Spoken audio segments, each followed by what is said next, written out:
तो जनाब स्पीकर, मैं एक्सप्लेन कर रहा था कि ये जो 80th इनको कहता सब्र कर ले, सब कुछ बता देंगे।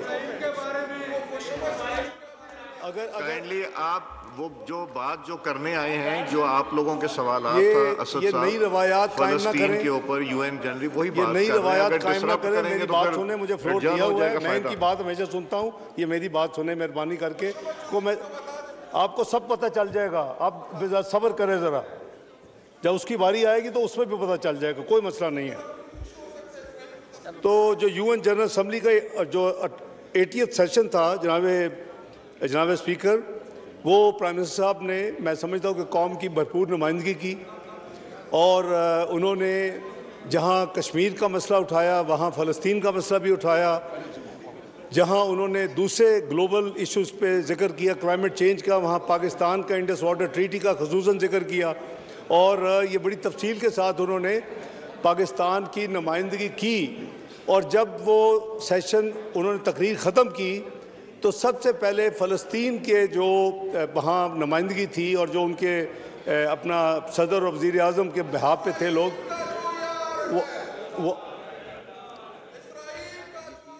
The proceedings of the House are suspend कर दूं, इसलिए प्लीज बात करने दें। एक इम्पॉर्टेंट इशू पे हो रहा है, मैं फिर प्रोसीडिंग्स बंद करके मंडे पे ले जाऊंगा सेशन। एक इम्पॉर्टेंट इशू है, फ़लस्तीन है, ये सारी चीजें, इसको करें प्लीज सुने जी। तो मैं गुजारिश कर रहा था कि वहाँ इसराइल को बाय नेम क्रिटिसाइज किया गया, कोई नई बात नहीं है, तकरीर सुन भी लिया करें, सिर्फ आप एक मफरूज़े के तौर पे ना जाया करें। अभी आप दोबारा चले जाएं गूगल पे तो आपकी तकरीर मिल जाएगी। तो इसराइल को बाय नेम कंडेम्ड किया गया। तो ये सिर्फ यहाँ मैं मामला यहाँ मैं सारा जवाब देता हूँ जी, मैं कि मुझे सिर्फ टाइम दे दें मेहरबानी करके सब्र से। तो ये जो उनकी नुमाइंदगी थी वो आपके सामने है, रिकॉर्ड पे है। सबसे ज़्यादा देखी जाने वाली तकरीर वो है, यानी 24 घंटे में 1 मिलियन से ज़्यादा लोग उसको देख चुके थे, और जो नेक्स्ट थी वो 300,000 के करीब थी, प्रेसिडेंट ट्रंप की।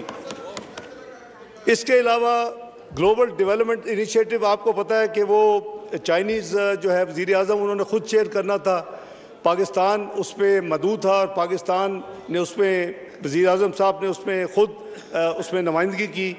स्पेशल क्लाइमेट इवेंट जो है, जो हमारी चूँकि जो फ्लड्स का मसला है, और जो पाकिस्तान 1% से कम एमिशंस के बावजूद दुनिया में टॉप 10 कंट्रीज़ में वल्नरेबल मुल्क है, उस हवाले से वो बहुत अहम इवेंट था। और इसमें जो नुमाइंदगी वज़ीर आज़म साहब की थी, और इसमें प्रेसिडेंट ऑफ ब्राज़ील ख़ुद उसको चेयर कर रहे थे। और जो COP30 होने जा रहा है वो ब्राज़ील में होने जा रहा है अगले चंद महीनों में, और इसकी मैं समझता हूँ कि रेलेवेंस बहुत ज़्यादा थी, और उसकी नुमाइंदगी भरपूर की गई पाकिस्तान की। इसी तरह मल्टीलैटरल मीटिंग एक हुई, उसकी तफसील मैं फ़लस्तीन के हवाले से और गाज़ा के हवाले से सेपरेट अभी अर्ज़ करूँगा। लेकिन वो जाने से पहले ये बात हुई कि ये तो होना है, हर साल होता है, अब भी होगा, 80 माह हो रहा है। यूनाइटेड नेशन फेल हो चुका है गाज़ा में खून बंदी कराने के लिए, यूरोपियन यूनियन फेल हो चुका है वहाँ खून बहाने को ख़त्म करने के लिए, अरब ममालिक फेल हो चुके हैं वहाँ खून बंद करवाने के लिए। Have a heart. कोशिश क्या थी कि क्या पाकिस्तान, और ये कोई अनाउंस करके नहीं, ये एक नोबल मिशन था इस विजिट का, कि कोशिश करें कि हमारे साथ अगर कुछ ममालिक मिल के, US is the perhaps the last hope now, कि अगर उनको इंगेज करके ये खून बंदी जो रोज़ हो रही है मासूम जानों की, अब वो भूख की वजह से बेचारे फौत हो रहे हैं वहाँ लोग, कई दर्जने रोज़ वहाँ से निकाले जा रहे हैं, और जो गए हुए हैं उनको वापस आने नहीं दिया जा रहा। वेस्ट बैंक को हड़प करने का प्लान है। तो इसके लिए एक प्लान था कि कुछ ममालिक अगर मिल के, तो प्रेसिडेंट ट्रंप हैं US के, उनको इंगेज करके उनको इन्वॉल्व करें कि भाई ये इस वक्त सबसे ज़्यादा तकलीफ दह मसला ये है फ़लस्तीन का और गाज़ा का, और जहाँ वो 64,000 लोग शहीद हो चुके हैं जनाब स्पीकर, 1.5 लाख से ज़्यादा ज़ख्मी हो चुके हैं पिछले 2 साल में।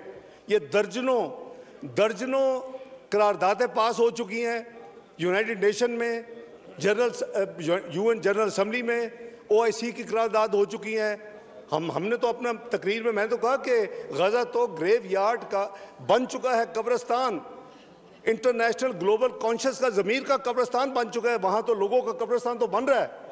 तो बात यह है कि ये एक अटेम्प्ट थी और ये वो मीटिंग थी जिसमें 1+1 था कि मुल्क का सदर, जहाँ में सदारती निज़ाम है या पार्लिमानी निज़ाम है तो वज़ीर आज़म, और उस मुल्क का वज़ीर ख़ारजा, 8 ममालिक थे उसमें। जनाब स्पीकर, हमारे साथ सऊदी अरेबिया मिला, हमारे साथ जॉर्डन मिला, हमारे साथ इजिप्ट मिला, हमारे साथ यूएई मिला, हमारे साथ कतर मिला। ये 5 अरब ममालिक थे। और जो इस्लामी मुल्क हैं, जो अरब ममालिक नहीं हैं, उसमें हमारे साथ तुर्की मिला और इंडोनेशिया मिला।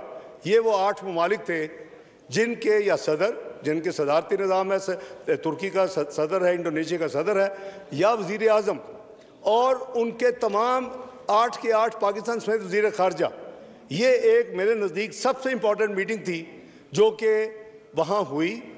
और उसकी मैंने जैसे अर्ज़ किया कि मैं तफसील अर्ज़ करता हूँ कि उस मीटिंग में यही बात की कि जी कोई और एजेंडा नहीं था, अपना भी एजेंडा नहीं था।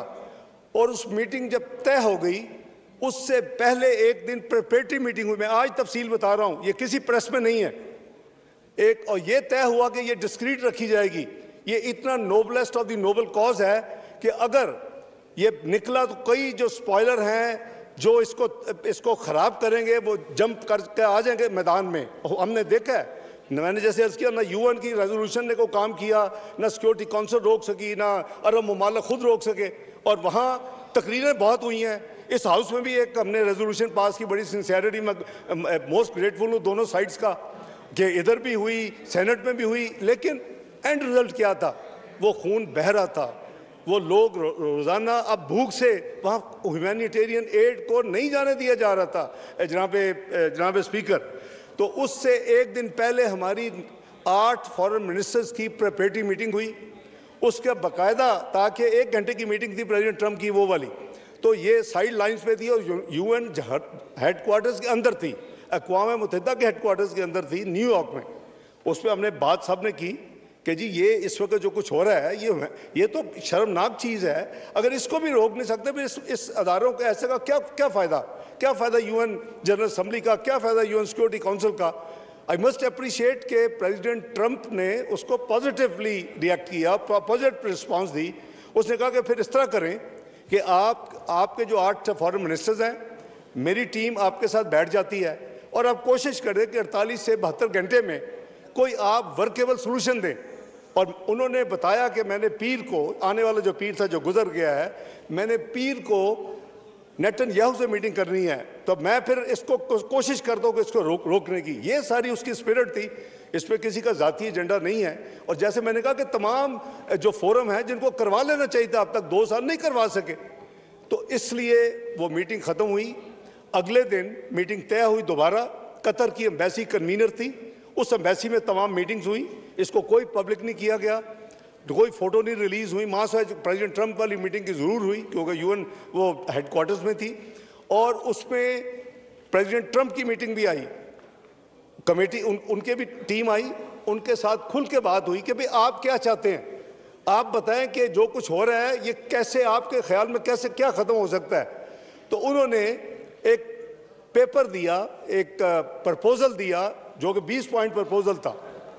हमने कहा कि आपने हमें दे दिया। काफ़ी लंबी मीटिंग हुई और उसमें जब उन्होंने दिया, हमने कहा कि अब हम आपस में मीटिंग करेंगे अगले 24 घंटे और फिर हम आपको बात बताएंगे कि हमारा क्या इस पर रद्द अमल होगा। जनाब स्पीकर,